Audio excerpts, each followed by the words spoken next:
हमारे YouTube channel पे आपका स्वागत है। अगर आपको वीडियोस पसंद आ रही हैं तो प्लीज़ लाइक करें, कमेंट करें और शेयर करें। अगर आपने चैनल को अभी तक सब्सक्राइब नहीं किया है तो प्लीज़ चैनल को सब्सक्राइब करें। ठीक इसी वक्त अनीका के फ़ोन पर एक मैसेज फ्लैश होता है। इम्पॉर्टेंट मैसेज होने की वजह से अनीका उसे खोलकर पढ़ती है। मैसेज पढ़ने के बाद अनीका के चेहरे पर हल्की सी मुस्कान आ जाती है। उसके बाद वो एनी से कहती है, एनी, हमारे पास उस मटेरियल की कॉपी अवेलेबल है जिस मटेरियल से उसका शरीर बना है। क्या ये किसी काम का साबित हो सकता है?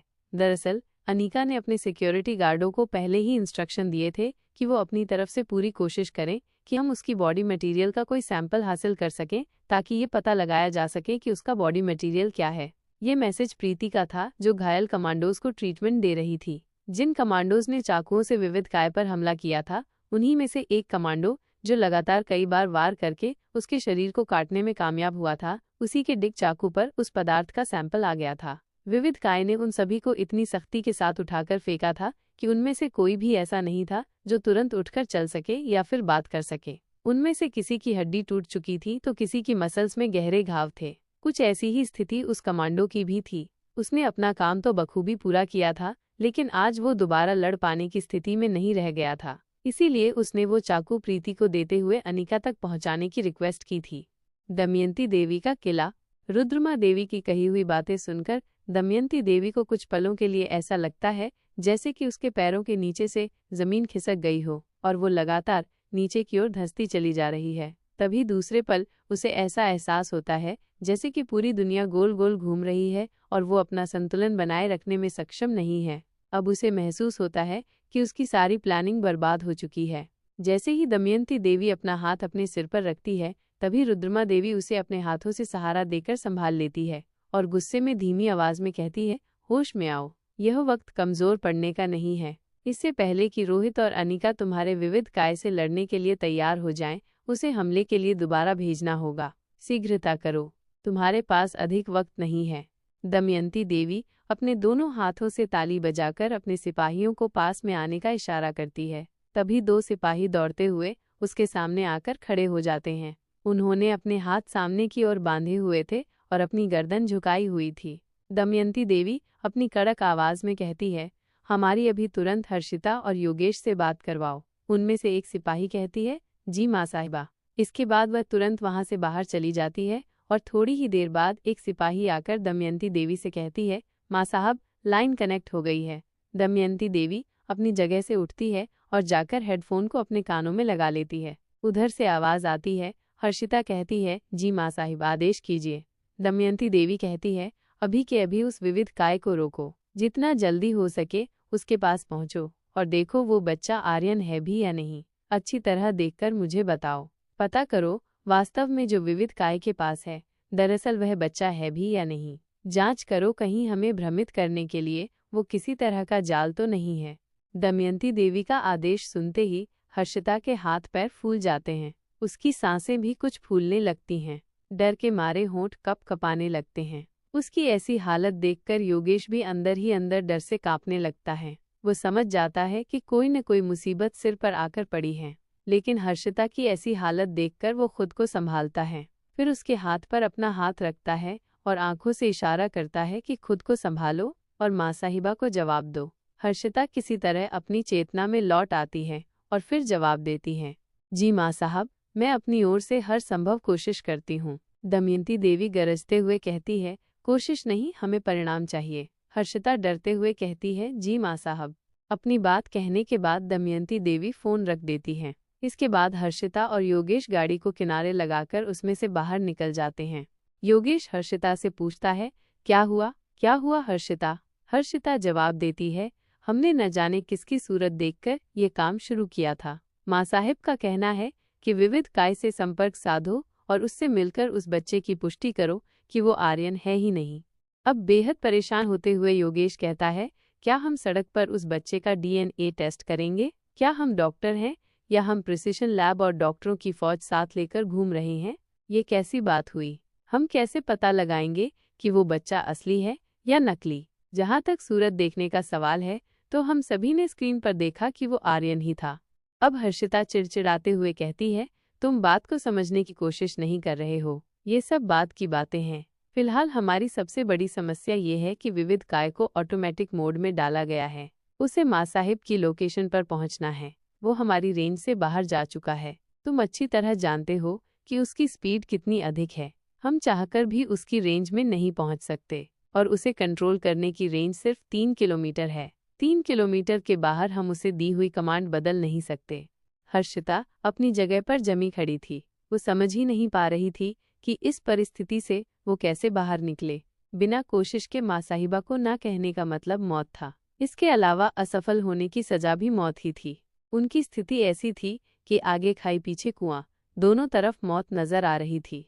हर्षिता पीछे खिसकते हुए वहां लगी हुई ग्रिल से टेक लगाकर खड़ी हो जाती है। इस वक्त उसका मन इतना अस्थिर था कि इधर से उधर दौड़ते हुए वाहनों की तेज आवाज भी उसके कानों में नहीं पहुंच रही थी। उसका दिमाग इस वक्त पूरी तरह से काम करना बंद कर चुका था। तभी योगेश कहता है, मिल गया हर्षिता, मिल गया। हर्षिता हैरान आंखों से उसकी ओर देखती है और फिर पूछती है, पूरी बात कहो, क्या मिल गया? क्या तुम्हें विविध काय मिल गया? पर वो तुम्हें कैसे मिल सकता है? योगेश अपनी गर्दन ना हिलाते हुए कहता है, नहीं, विविध काय नहीं, विविध काय तक पहुंचने का उपाय मिल गया। योगेश अपनी बात को स्पष्ट करते हुए कहता है, तुम इतनी बड़ी बात कैसे भूल सकती हो? तुमने खुद उसकी सारी कमांड फिक्स की थी। तुम्हें याद है, दिल्ली छोड़ने से पहले वो योगराज भैया के खुफिया ठिकाने तक जाएगा, जहां से तसल्ली कर लेने के बाद कि उसका कोई पीछा नहीं कर रहा है, वह आगे बढ़ेगा। अब हर्षिता कहती है, मुझे ये बात याद है, लेकिन हम कितनी भी कोशिश करें, हम जब तक वहां पहुंचेंगे वो वहां से जा चुका होगा। हम और विविध काय दोनों ही विपरीत दिशाओं में आगे की ओर बढ़े हैं। हमारी आपस में दूरी बहुत अधिक है। योगेश कहता है, हम उसे नहीं रोक सकते, लेकिन जो लोग वहां हैं वह उसे रोक सकते हैं। इसका कोई तो तरीका होगा। क्या तुम्हारे अलावा और कोई ऐसा नहीं जो उसकी कमांड बदल सके? योगेश की बात सुनकर हर्षिता की आंखें बड़ी हो जाती हैं और वो अटकते हुए कहती है, हाँ है, वो बदल सकती है। योगेश कहता है, जल्दी बोलो, कौन बदल सकती है? हर्षिता जवाब देती है, माँ साहिबा की लच्छो। फिर एक पल रुककर आगे कहती है, लेकिन शायद वो दिल्ली में नहीं है। वो 7 दिन के लिए कहीं बाहर जाने वाली थी, इसीलिए ये काम हमें सौंप दिया गया था। अगर वो यहाँ होती तो इतने बड़े काम की जिम्मेदारी उसी को मिलती। वह अपने काम में कभी असफल नहीं होती है। योगेश कहता है, आज 7 दिन बीत चुके हैं, यह 7वें दिन की रात है। हमें एक बार कोशिश जरूर करनी चाहिए। अगर हमारी जिंदगी बाकी होगी तो वो जरूर दिल्ली लौट आई होगी। मारवा हाउस। एनी अनिका को जवाब देते हुए कहती है, मैं आपको असिस्ट कर सकती हूँ, पर बहुत अच्छी साइंटिस्ट नहीं हूँ। मैं कोशिश कर सकती हूँ ये पता लगाने की कि वो पदार्थ किस चीज़ से मिलकर बना है और उसका तोड़ क्या है, लेकिन मैं इसमें कितनी कामयाब होंगी ये अभी से कह पाना मेरे लिए मुश्किल होगा। अनिका एनी को जवाब देती है, ठीक है, हम एक काम करते हैं। मैं उस पदार्थ पर काम करती हूँ और तुम उसके सॉफ्टवेयर को करप्ट करने के लिए कोड बनाने की कोशिश करो। ठीक इसी वक्त अनिका के फ़ोन पर कौटिल्य की कॉल आने लगती है। अनिका अपना फ़ोन उठाती है। उधर से कौटिल्य की आवाज़ आती है। कौटिल्य कहता है, मैडम, वो एक जगह पर जाकर रुक गया है। इसके बाद वो उसकी लोकेशन भी अनिका को बता देता है। अनिका कहती है, कौटिल्य, क्या तुम उसे करप्ट करने के लिए कोड बना सकते हो? कौटिल्य कहता है, मैं कोशिश कर सकता हूँ। ये एकदम नई तरह की चीज़ है, इसीलिए मुझे कितना वक्त लगेगा इसका अंदाज़ा लगाना मुश्किल है। अब अनिका कहती है, अच्छा, इसे छोड़ो, तुम मेरी बात ध्यान से सुनो। उसके बाद उसे कुछ निर्देश देते हुए अंत में पूछती है, क्या तुम यह कर पाओगे? याद रहे, हमारे पास वक्त बहुत कम है। कौटिल्य कहता है, आप चिंता मत कीजिए, यह समय पर हो जाएगा। अनिका जवाब देती है, तुरंत काम पर लग जाओ। हर बीते सेकंड के साथ हमारा समय कम हो रहा है। बहुत जल्द ही हमारा भेद खुल जाएगा और वो जहाँ पर भी मौजूद है वहाँ से वापसी करेगा। इस बार उसका अटैक पहले से भी ज़्यादा खतरनाक होगा। जो उसे पहले हासिल नहीं हुआ, उसे ढूंढने के लिए वो पूरा मारवा हाउस छान मारेगा। अगर ज़मीन के ऊपर उससे बच्चे नहीं मिले तो फिर वो पूरे मारवा हाउस को खोद डालेगा और बच्चों को ज़मीन के नीचे ढूंढेगा। कौटिल्य को ये महत्वपूर्ण काम सौंपने के बाद अनिका एनी से कहती है, अब हमें भी बिना किसी देरी के अपने अपने काम पर लग जाना चाहिए। अनिका की बात सुनते ही जॉन अपने हथियारों को समेटने के लिए चल पड़ता है। एनी विविध काय का सॉफ्टवेयर करप्ट करने के लिए तरीका ढूंढने बैठ जाती है। वहीं अनिका और रोहित रिसर्च लैब से बाहर की तरफ चल पड़ते हैं। अनिका बाहर की ओर इसलिए जाती है ताकि वो उस पदार्थ को रिसर्च लैब में ला सके और फिर अपने रिसर्च वर्क में लग जाए। वहीं रोहित के लिए बाहर जाना इसलिए ज़रूरी था क्योंकि यहाँ उसके लायक कोई काम नहीं था। वो अनिका के साथ यहाँ सिर्फ इसलिए आया था ताकि वो पूरी सिचुएशन को समझ सके और साथ ही ये भी जान सके कि अनिका ने अब तक की प्लानिंग कैसे की थी और वो आगे क्या प्लान करने वाली है, ताकि वो उसी हिसाब से आगे बढ़ सके। इस वक्त उसे अपने कमांडोज और सिक्योरिटी गार्ड्स के साथ आगे की रणनीति बनानी थी। अब तक चिराग भी आ चुका था और रोहित मारवा का इंतजार कर रहा था। कौटिल्य का कमरा। कौटिल्य भूमिका को स्क्रीन दिखाते हुए जरूरी इंस्ट्रक्शन देता है और फिर उससे कहता है, तुम इस पर हर वक्त निगाह बनाए रखना। जैसे ही यह विविध काय यहाँ से किसी भी ओर जाता है, हमें उसकी सूचना अनिका मैडम को देनी होगी। उनका कहना है कि ये वापस आएगा और हम इसी ट्रेड से ये पता लगा सकेंगे कि वो मारवा हाउस की ओर बढ़ रहा है। हमें उसकी सूचना अनिका मैडम को देनी होगी। उनका कहना है कि ये वापस आएगा और हम इसी ट्रेड से ये पता लगा सकेंगे कि वो मारवा हाउस की ओर बढ़ रहा है। भूमिका कहती है, तुम चिंता मत करो, मैं ये अच्छी तरह संभाल लूंगी। अब तक इतना तो सीख ही चुकी हूँ। कौटिल्य हल्की सी मुस्कान भूमिका को देते हुए दूसरा लैपटॉप खोलकर उस पर काम करने में व्यस्त हो जाता है। आज कौटिल्य की पूरी जिंदगी की तपस्या की परीक्षा थी। आज उसे वो कर गुजरना था जिसे करना किसी एक इंसान के बस की बात नहीं थी। मीटिंग हॉल, मारवा हाउस। रोहित और अनिका जैसे ही अपने कमरे से बाहर निकलते हैं, चिराग वहां पहले से मौजूद था। अनिका के कहने पर चिराग ने अपनी पत्नी ज्योत्सना को 2 दिन पहले ही मारवा हाउस से रवाना कर दिया था। अनिका हर विपरीत परिस्थिति के लिए पहले से तैयार रहना चाहती थी। कुछ दिनों से घर में चल रही घटनाओं को मद्देनजर रखते हुए अनिका इस बात को अच्छी तरह समझती थी कि परिस्थितियां किसी भी हद तक बुरी हो सकती थी। ऐसी स्थिति में बच्चों और गर्भवती महिलाओं को सुरक्षा देना प्राथमिकता थी, क्योंकि वो किसी भी प्रकार की चोट को अपने ऊपर झेलने अथवा अपना बचाव करने में पूर्णतः सक्षम नहीं होते हैं। जरा सी भी भूल घातक सिद्ध हो सकती थी। इसीलिए वो नहीं चाहती थी कि कोई भी ऐसी स्थिति पैदा हो जिसमें उनके जीवन को खतरा हो। अनिका और रोहित को देखकर चिराग अपनी हल्की सी गर्दन झुकाता है। ठीक इसी वक्त एक बार फिर से अनिका का फोन बजने लगता है। इस बार लाइन पर कौटिल्य था। अनिका पूछती है, क्या काम हुआ? कौटिल्य जवाब देता है, जी मैडम, उसका पूरा सॉफ्टवेयर कॉपी हो चुका है। इसका नाम विविध 1.0 है। विविध का सॉफ्टवेयर आपको मेल कर रहा हूँ। सॉफ्टवेयर मिलते ही अनिका उसे एनी को फॉरवर्ड कर देती है। रोहित तेज कदमों से आगे बढ़ता है। इस वक्त रोहित की चाल, व्यवहार और स्वभाव तीनों ही बदले हुए दिखाई दे रहे थे। इस वक्त वो अपनी ओरिजिनल फॉर्म में था। चिराग उसके पीछे पीछे चल पड़ता है। रोहित चिराग से कहता है, इस वक्त तुम यहाँ और ज्योत्सना उसे तुम्हारी जरूरत होगी। चिराग इस वक्त एक फाइटर की फॉर्म में था। वो रोहित के साथ साथ चलते हुए जवाब देता है, अनिका मैडम ने उन्हें भी यहाँ से रवाना करवा दिया है, लेकिन मुझे उसकी वजह अब समझ आ रही है। चिराग की बात सुनकर रोहित एक पल के लिए अपनी जगह पर ही रुक जाता है और चिराग के चेहरे की तरफ देखता है। उसके बाद बिना कुछ कहे वापस चल पड़ता है। रोहित को खुद की तरफ इस तरह देखते हुए एक पल के लिए चिराग मेहता कुछ सहम जाता है। कुछ ही आगे चलने पर परशुराम, सूर्यवंशी और अब्दुल रोहित के साथ साथ उसे कवर करते हुए चल पड़ते हैं। कुछ ही पलों के बाद वो बड़े से मीटिंग हॉल में पहुंच जाते हैं। इस हॉल में सामने ही ऊंचाइयों पर आधुनिक प्रकार की एक बड़ी सी आरामदायक गद्देदार कुर्सी रखी गई थी, जिसकी शोभा देखते ही बनती थी। हॉल के अंदर बनी हुई सीढ़ियों के पास ही वो तीनों रुक जाते हैं और रोहित उन पर चढ़ते हुए बड़े ही एटीट्यूड के साथ जाकर कुर्सी पर बैठ जाता है। फिर अपनी कमर को कुर्सी की बैकरेस्ट पर लगाते हुए अपना एक हाथ भी उसकी बैकरेस्ट पर रख देता है। इससे पहले कि बाकी सभी महत्वपूर्ण मुद्दों पर बातचीत शुरू होती, रोहित चिराग मेहता, अब्दुल और परशुराम सूर्यवंशी की तरफ देखते हुए एकदम गंभीर भाव से लेकिन बड़े ही आराम से कहता है, अब तक का काम तुम सभी लोगों ने बहुत अच्छे से पूरा किया है, लेकिन मेरे पास एक सवाल है जिसका तुम सभी को जवाब देना होगा। इस वक्त रोहित के चेहरे पर किसी भी तरह का कोई हाव भाव नहीं था। वह इस वक्त बिजनेसमैन और किंग के मिश्रित रूप में था। उसके सामने खड़े हुए यह 3 लोग बेहद महत्वपूर्ण लोग थे, जो रोहित और उसकी ताकत दोनों को ही सबसे अच्छी तरह जानते थे। तीनों अटेंशन की पोजीशन में आ जाते हैं। अब रोहित कहता है, मैं जानना चाहता हूँ कि घर में इतना सब कुछ चल रहा था, तुम में से किसी ने मुझे बताना जरूरी क्यों नहीं समझा? यह सवाल सुनकर वो तीनों एक दूसरे के चेहरे की तरफ देखने लगते हैं। फिर किसी तरह हिम्मत करके चिराग जवाब देता है, सर, अनिका मैडम का कहना था कि आपको परेशान न किया जाए। सही समय आने पर वो खुद आपको बताएंगी। अब रोहित चिराग की तरफ देखकर अपने चेहरे को कुछ और ऊंचा करते हुए कहता है, देखो चिराग मेहता, वो सही समय अब आया है क्या? तुम्हें लगता है कि मुझे और सारी बातें पता चलने के लिए यह सबसे उपयुक्त समय है? रोहित का जेस्चर देखकर वो तीनों सकपका जाते हैं। उनमें से किसी की भी हिम्मत नहीं थी कि आगे एक शब्द भी बोल सके। अब रोहित उन तीनों की ऐसी हालत देखकर अपने हाथ को चेयर की बैक रेस्ट से आगे करते हुए हल्का सा कुछ आगे झुककर कहता है, मैं ये नहीं कह रहा कि तुम लोगों ने अपने काम को पूरा करने में कोई गलती की है, लेकिन मैं जानना चाहता हूँ कि किंग के सबसे वफादार 3 लोगों के इस व्यवहार का किंग क्या मतलब समझे। इस वक्त रोहित की आंखें एकदम स्थिर, आवाज गंभीर और चेहरा एकदम भावहीन था।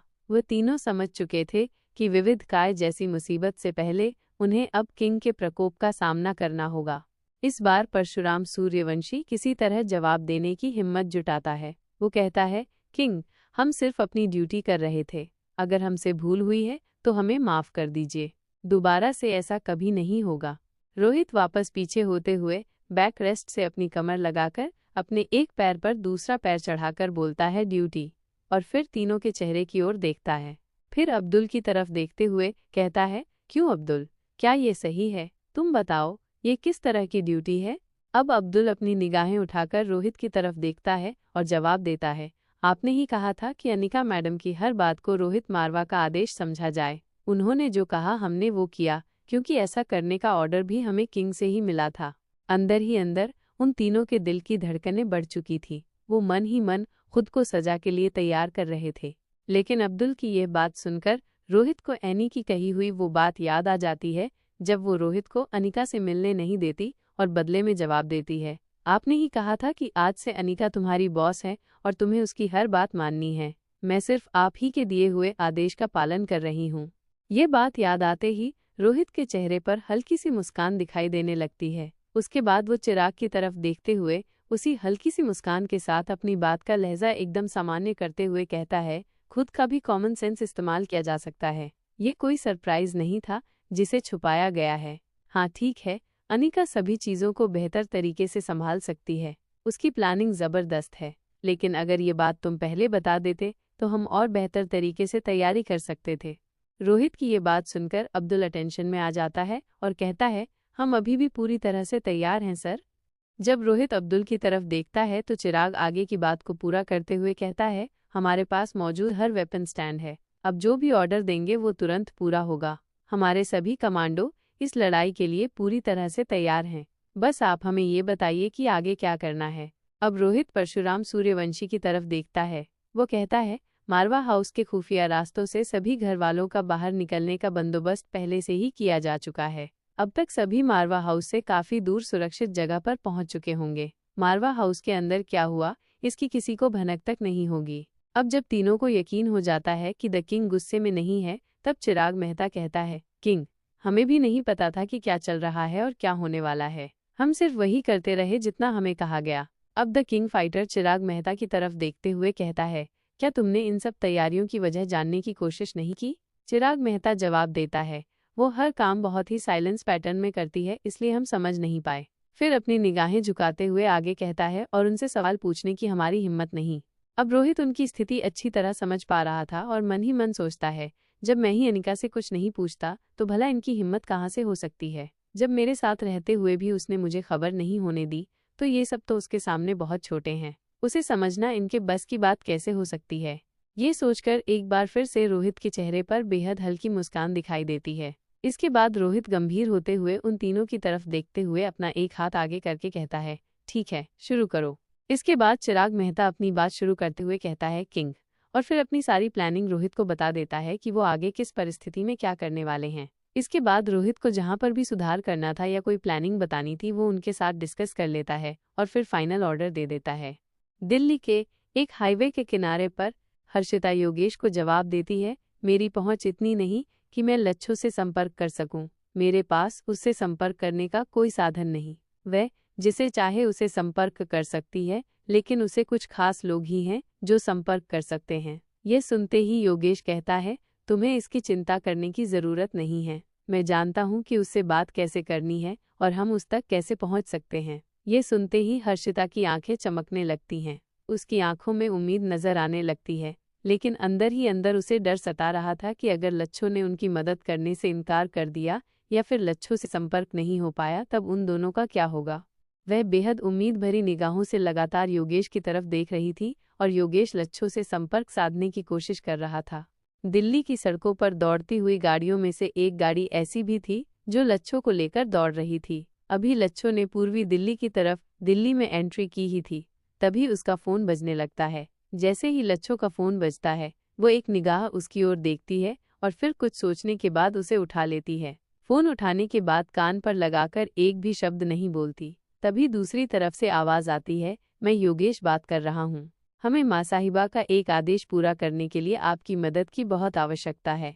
केवल आप ही हैं जो इस परिस्थिति में हमारी मदद कर सकती हैं। लच्छो के लिए ये आवाज़ बेहद जानी पहचानी थी। वो बिना नाम बताए तुरंत समझ जाती है कि ये योगेश की कॉल है। वो अपना फ़ोन कट कर देती है। फ़ोन के कट होते ही योगेश का चेहरा फीका पड़ जाता है। उसका चेहरा देखकर हर्षिता भी तुरंत समझ जाती है कि कोई बात नहीं बनी। योगेश हर्षिता से कहता है, मना करना तो दूर, उसने एक शब्द बात भी नहीं की। उधर लच्छो तुरंत अपनी गाड़ी को सड़क पर एक तरफ लगाती है और आंखें बंद करके कुछ सोचने के बाद अपना लैपटॉप निकालती है। फिर वो अपना लैपटॉप ऑन करके योगेश को एक सिक्योर लाइन से कॉल करती है। योगेश पहले ही इतना परेशान था कि जैसे ही योगेश के फ़ोन पर अननोन नंबर से कॉल दिखाई देता है, वो उसे उठाने से भी घबराने लगता है। स्क्रीन पर नंबर देखकर हर्षिता तुरंत समझ जाती है, वो एक इंटरनेट कॉल है। वो योगेश को इशारा करती है कि यह लच्छो का फ़ोन हो सकता है, वो तुरंत उठाए। योगेश ऐसा ही करता है। उधर से आवाज़ आती है, हाँ बोलो, क्या महत्वपूर्ण काम है? लच्छो की आवाज़ पहचानने में योगेश को एक पल भी नहीं लगता। उसके चेहरे पर खुशी की लहर दौड़ पड़ती है और वो सबसे पहले कहता है, हमसे संपर्क करने के लिए आपका बहुत बहुत धन्यवाद। हम आपको बता नहीं सकते कि इस वक्त हम किस मुसीबत में फंसे हैं। लच्छो बदले में कोई जवाब नहीं देती, खामोश होकर सिर्फ सुनती रहती है और योगेश कुछ ही मिनटों में शुरू से लेकर अंत तक सारी बात कह सुनाता है। फिर अंत में कहता है, केवल आप ही हैं जो संकट की घड़ी में हमारी सहायता कर सकती हैं। लच्छो पूछती है, विविध काय अपनी पहली डेस्टिनेशन पर कितने बजे तक पहुंचेगा और वहां कितनी देर रुकने के बाद दोबारा आगे बढ़ेगा? हर्षिता इशारा करके योगेश को जवाब देती है और योगेश लच्छो को बताता है, अब से करीब आधे घंटे के बाद वो अपने पहले नियत स्थान पर पहुंच जाएगा और करीब 5 से 10 मिनट रुकने के बाद वहां से आगे बढ़ेगा। लच्छो कहती है, ठीक है, तुम लोग भी वहीं पहुंचो। ऐसा कहने के बाद वो कॉल कट कर देती है। उसके बाद वो अपनी घड़ी में समय देखती है। इस वक्त वो उस नियत स्थान से 2 घंटे की दूरी पर थी और वहां पहुंचने के लिए उसके पास सिर्फ आधे घंटे का वक्त था। वो लंबी गहरी सांस लेती है और अपने लैपटॉप को बैग में डालकर वापस रख देती है। फिर एक्सीलरेटर पर पैर रखकर अपनी कार को फुल स्पीड देती है। वो एक अच्छी कार रेसर भी थी और आज उसे अपनी इसी गुण का लाभ उठाना था। अब उसकी सफलता और असफलता समय पर निर्भर करती थी। इधर हर्षिता ने जितना अनुमान लगाया था, विविध काय उससे कहीं तेज चल रहा था। उसे अपनी पहले डेस्टिनेशन पर पहुंचने में सिर्फ 20 मिनट और लगने वाले थे। विविध काय के बारे में लच्छो से बेहतर और कौन जान सकता था। यहाँ लच्छो सभी सिग्नल्स तोड़ते हुए अपनी गाड़ी को फुल स्पीड में भगा रही थी। योगराज के दिल्ली से बाहर बने हुए उस गोदाम में विविध काय के पहुंचने की ठीक खबर लेने के लिए उसने गाड़ी को दौड़ाते हुए योगराज को फोन करने की कोशिश की। उसके कान में लगे हुए ब्लूटूथ में लगातार रिंग के जाने की आवाज़ आती रही, लेकिन योगराज ने अपना फ़ोन नहीं उठाया। ऑटोमेटिक डायल मोड में लगातार योगराज को कॉल जा रही थी, लेकिन योगराज का फ़ोन किसी ने भी पिक नहीं किया। लच्छो चाहती थी कि जैसे ही विविध काय वहां पहुंचे, उसकी तुरंत सूचना उसको मिल जाए। वह किसी भी कीमत पर इस मौके को हाथ से नहीं जाने देना चाहती थी, क्योंकि ऐसा होने का मतलब था दमयंती देवी की एक बड़ी योजना पर पानी फिर जाना और लच्छो दमयंती देवी की किसी इच्छा को अपनी आंखों के सामने अधूरा रहते हुए नहीं देख सकती थी, खासकर तब जब वो कार्य वह स्वयं कर सकती हो। जब बहुत बार भी कॉल करने के बाद कोई लाभ नहीं हुआ तो लच्छो का गुस्सा बढ़ने लगता है और वो गुस्से में अपनी गाड़ी के स्टीयरिंग पर अपना हाथ दे मारती है और जैसे ही कान के ब्लूटूथ को निकालकर फेंकने लगती है, ठीक उसी वक्त वो उसमें रिंग की आवाज़ सुनती है। बिना अपने फ़ोन की तरफ देखे ही लच्छो कॉल कनेक्ट कर लेती है। क्या योगराज के खास आदमी गजेंद्र पाल की आवाज़ थी। गजेंद्र पाल कहता है, भैया जी होश में नहीं है, वो सो चुके हैं। लच्छो गुस्से से कहती है, होश में नहीं है तो होश में लाओ और नींद से जगाओ। अगर जिंदा रहना चाहते हो तो जो कहा गया है उसे तुरंत करो। तभी गजेंद्र पाल थोड़ा घबराते हुए कहता है, अगर कोई इमरजेंसी है तो आप मुझसे कह सकती हैं, अगर हो सकेगा तो वो काम मैं कर दूंगा। फिर अपनी बात को और अधिक स्पष्ट करते हुए कहता है, मैं ऐसा इसलिए कह रहा हूँ क्योंकि भैया जी को होश में लाने में कुछ वक्त लगेगा। अगर आप इंतजार कर सकती हैं तो मैं उन्हें उठाता हूँ। लच्छो के पास वक्त ही नहीं था, इसीलिए वो गजेंद्र की मदद लेने का फैसला करती है और उसे काम बता देती है। गजेंद्र पाल कहता है, जी लच्छो जी, काम हो जाएगा, मैं अभी हमारे आदमियों को फोन करता हूँ।